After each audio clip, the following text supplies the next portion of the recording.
one of the things we're finding out, we've known this in the conservative drinking club, that all the wives or husbands or sons and daughters are all working at these NGOs. They call them nonprofits, but they're getting these massive grants. You ask, how are all these people, getting wealthy?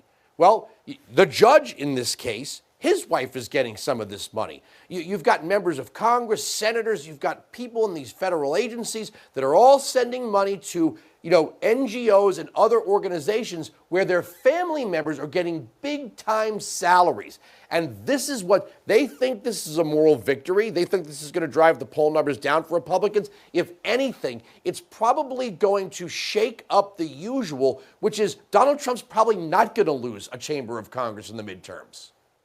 No, I think you hit something very important there. You highlighted something. So I've been paying attention to the lefty media. I've been listening to some of their podcasts, not just the big ones like Pod Save America, but some of the smaller ones. I've been going deep into the comments, hundreds of comments in on some of the viral videos that are being made.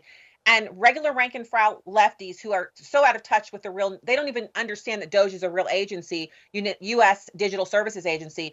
These people are saying the midterms are going to be a bloodbath for the Republicans. They have no idea how many Americans have woken up to the fact that we have public servants who are acting like mobsters to us. They're robbing us blind.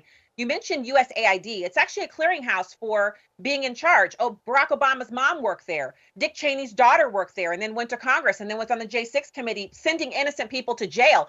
When you talk about the power structure, USAID is the beating heart of the grift, and they send people in to learn how the grift works. And then they go back out into NGOs like the Hillary Clinton's daughter, Chelsea, who worked at USAID, or they go out into getting elected to Congress so they can send the money directly through insider trading and contracts that benefit certain companies and don't benefit other companies. And like you said, who was it that first highlighted it? Michelle Malkin, way back in the day when we were still meeting up at CPAC every year before the pandemic. Michelle Malkin highlighted remember the tree she made?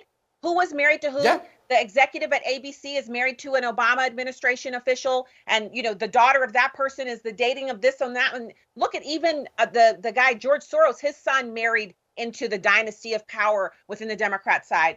The USAID funds, that's the beating heart of the organization, and everything else we're talking about, all the waste, the $4.7 trillion in unjustified, uncategorized spending that DOJ found.